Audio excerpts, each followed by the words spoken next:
السلام عليكم ورحمة الله وبركاته. إن الحمد لله نحمده ونستعينه ونستغفره ونعوذ بالله من شرور أنفسنا ومن سيئات أعمالنا. من يهده الله فلا مضل له ومن يضلل فلا هادي له.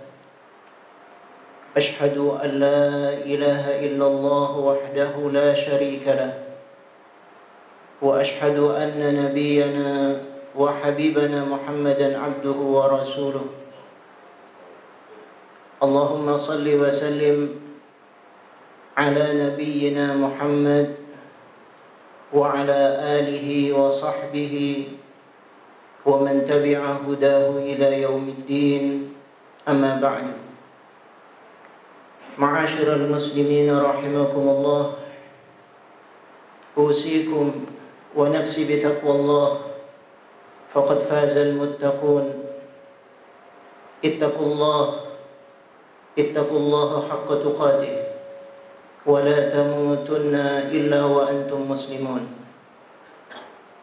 Jamaah salat Jumat yang dimuliakan oleh Allah,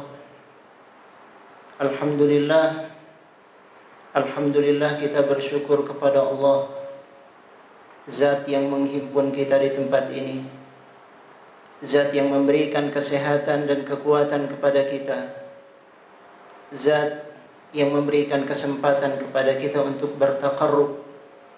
Mudah-mudahan seluruh amal ibadah kita diterima oleh Allah Subhanahu wa ta'ala.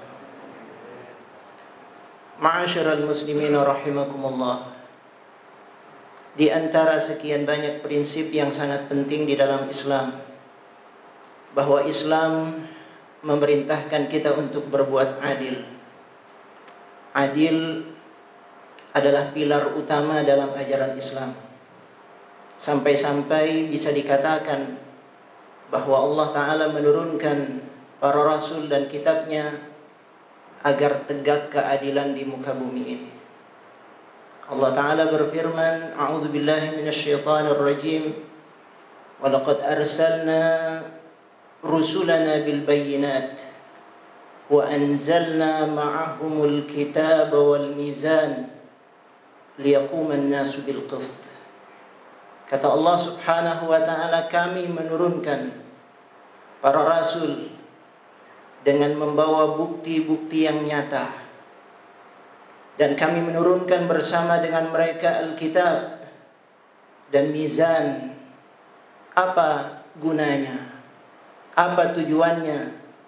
Liyaquman nasu bil qist, agar manusia bisa menunaikan dan menegakkan keadilan. Ini yang disebutkan oleh Allah Subhanahu wa ta'ala. Karena itu adil ini adalah satu hal yang sangat prinsip di dalam ajaran agama kita. Allah memerintahkan kita untuk berbuat adil. Kita sering mendengar dalam setiap khutbah Jumat, dan ini merupakan bagian dari wasiat yang dipesankan oleh Al-Khalifah Umar bin Abdul Aziz. Beliau meminta kepada setiap khatib dan da'i pada masa beliau untuk selalu mengingatkan umat agar berbuat adil, menegakkan keadilan. Apa kata beliau? Beliau ingin semuanya membacakan firman Allah Subhanahu wa ta'ala di penghujung khutbah Jumat.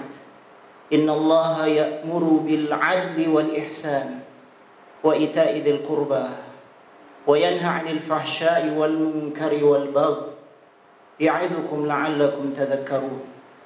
Itu yang sering kita dengar pada setiap Jumat, agar umat ini sadar betul dan ingat bahwa yang harus mereka perhatikan dalam hidupnya adalah bagaimana menebarkan nilai-nilai keadilan, menegakkan keadilan baik pada dirinya, keluarganya, masyarakatnya, dan seluruh lapisan masyarakat tanpa pandang bulu.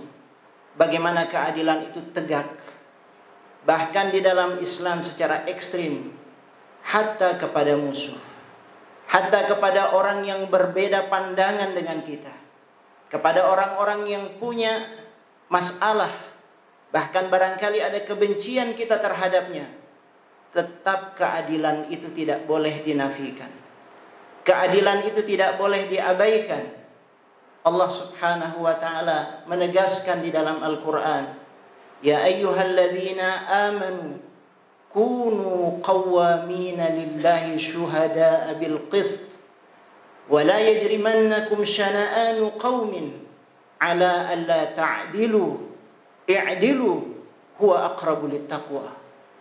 Allah Subhanahu wa taala menegaskan bahwa kalian semua disuruh oleh Allah untuk menegakkan keadilan.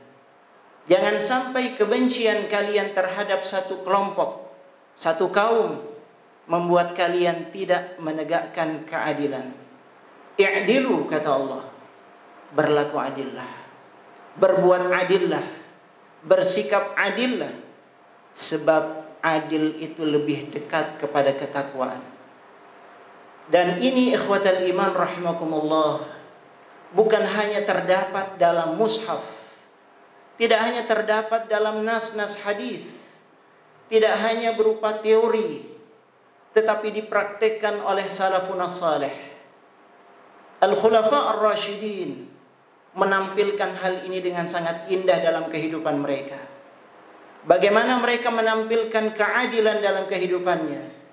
Dan itu yang kita saksikan dalam sirah, dalam tarikh. Banyak sekali bertebaran kisah-kisah tentang keadilan yang mereka contohkan kepada kita semuanya, terutama dalam masalah hukum. Pernah misalnya Umar bin Khattab radhiyallahu anhu menerima pengaduan ada masalah antara seorang muslim dengan seorang Yahudi. Keduanya mengadu kepada Khalifah Umar. Lalu Khalifah Umar bin Khattab radhiyallahu anhu melihat, memperhatikan kasus di antara mereka. Setelah dikaji dan diteliti, Umar melihat bahwa orang Yahudi itulah yang benar, berada dalam posisi yang benar, sehingga Umar bin Khattab radhiyallahu anhu memenangkan orang Yahudi itu atas orang Muslim. Dan ini tidak hanya sekali atau dua kali, bahkan pernah terjadi pada Khalifah Umar bin Khattab itu sendiri. Beliau pernah berperkara dalam masalah kuda yang beliau beli dari seorang penjual kuda. Ternyata ketika dibeli kuda tersebut, setelah beberapa hari dipakai ada cacat. Lalu Umar bin Khattab mengadukan kepada Al-Qadhi Syuraih. Ketika diadukan, ternyata Al-Qadhi Syuraih melihat alibi dan dalih yang diungkapkan oleh Umar bin Khattab radhiyallahu anhu tidak kuat. Akhirnya Al-Qadhi Syuraih memenangkan penjual kuda tersebut dan Khalifah Umar kalah. Ini tidak hanya terjadi pada Khalifah Umar, terjadi pula pada Khalifah Ali bin Abi Thalib radhiyallahu anhu dalam baju besi, dan banyak kisah-kisah yang lain yang sering kita baca dalam sejarah, kita baca dalam sirah, dan itulah yang mereka tunjukkan dan contohkan kepada kita semuanya. Tidak aneh ma'asyiral muslimin rahimakumullah, kenapa mereka berbuat semacam itu. Ada perintah dari Allah Subhanahu wa taala, dan juga yang tidak kalah pentingnya, mereka adalah para murid Nabi kita Muhammad sallallahu alaihi wasallam. Mereka berguru kepada Rasul sallallahu alaihi wasallam. Mereka melihat contoh dan uswah di hadapan mereka Rasul sallallahu alaihi wasallam. Rasul sallallahu alaihi wasallam yang mengajarkan keadilan kepada mereka. Rasul sallallahu alaihi wasallam yang terus menyuruh mereka untuk berbuat adil kepada siapapun, baik kepada kerabat maupun kepada mereka yang berseberangan pendapat dengannya. Dan itu yang ditampilkan oleh Nabi sallallahu alaihi wasallam. Semuanya dalam posisi yang sama. Kita tentu masih ingat bagaimana Rasul sallallahu alaihi wasallam ketika menyikapi kasus wanita Makhzumiyah yang melakukan tindakan pencurian. Wanita yang berasal dari kalangan elit, dari kalangan atas. Dia mencuri, dan dia tahu betul resiko dari tindakan yang dia lakukan. Ada had yang harus dilakukan terhadapnya. Dia harus dipotong tangan. Betapa aib dan malu kalau dia mendapatkan hukuman yang semacam itu. Karena itu dia berusaha untuk bebas dari hukuman. Dia berusaha melobi orang-orang yang bisa mendekati Rasul sallallahu alaihi wasallam, dan ternyata orangnya adalah Usamah bin Zaid bin Harithah radhiyallahu anhu. Ketika itu Usamah bin Zaid bin Harithah datang kepada Rasul sallallahu alaihi wasallam, melakukan advokasi, berusaha agar Nabi sallallahu alaihi wasallam membebaskan wanita tersebut dari hukuman potong tangan. Tetapi ternyata Rasul sallallahu alaihi wasallam dalam kasus ini sangat tegas dan luar biasa. Apa yang dikatakan oleh Nabi sallallahu alaihi wasallam?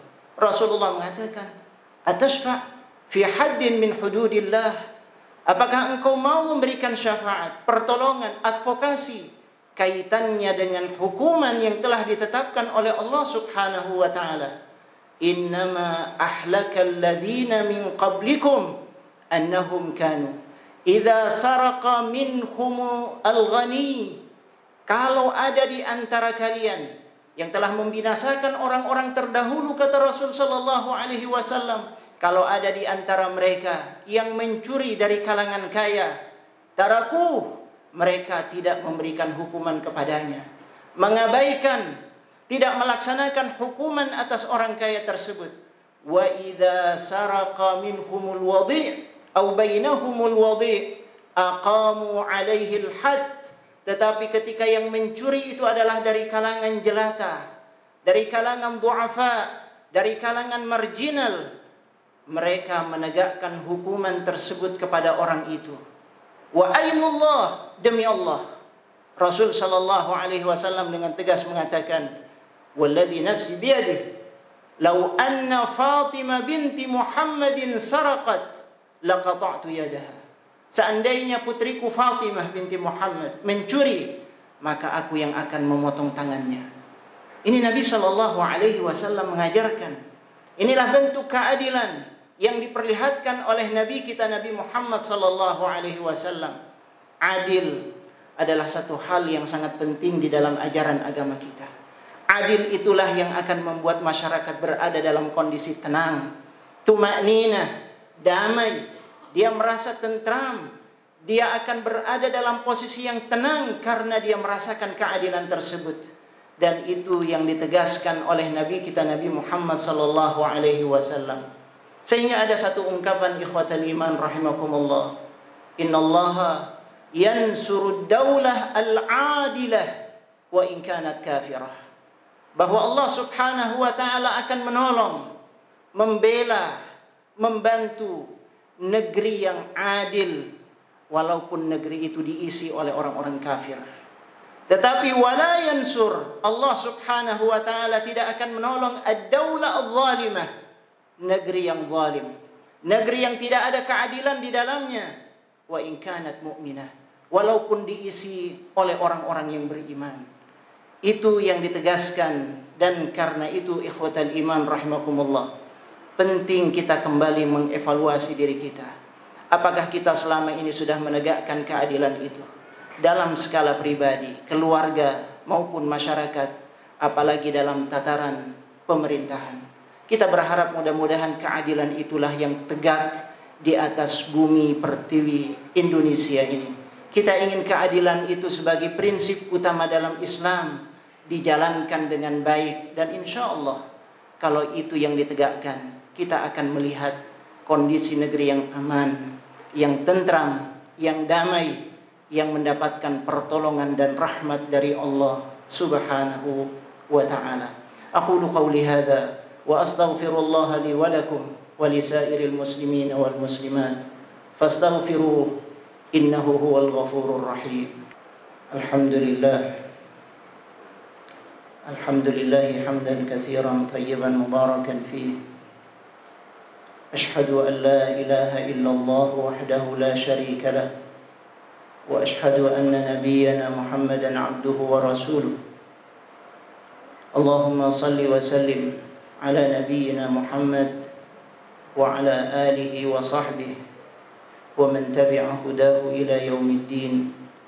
معاشر المسلمين رحمكم الله، اتقوا الله حق تقاته ولا تموتن إلا وأنتم مسلمون واعلموا أن الله وملائكته يصلون على النبي يا أيها الذين آمنوا صلوا عليه وسلموا تسليما اللهم صل على سيدنا محمد عبدك ونبيك ورسولك النبي الأمي وعلى آله وصحبه وسلم تسليما كثيرا عدد ما أحاط به علمك وخط به قلمك وأحصاه كتابك وارض اللهم عن ساداتنا أبي بكر وعمر وعثمان وعلي وعن الصحابة أجمعين وعن التابعين وتابعيهم بإحسان إلى يوم الدين وعنا برحمتك يا أرحم الراحمين اللهم اغفر للمؤمنين والمؤمنات والمسلمين والمسلمات الأحياء منهم والأموات اللهم أصلح لنا ديننا الذي هو عصمة أمرنا وأصلح لنا دنيانا التي فيها معاشنا وأصلح لنا آخرتنا التي إليها معادنا واجعل الحياة زيادة لنا في كل خير واجعل الموت راحة لنا من كل شر ربنا آتنا في الدنيا حسنة وفي الآخرة حسنة وقنا عذاب النار عباد الله إن الله يأمر بالعدل والإحسان وإيتاء ذي القربى وينهى عن الفحشاء والمنكر والبغي يعظكم لعلكم تذكرون ولذكر الله أكبر وأقم الصلاة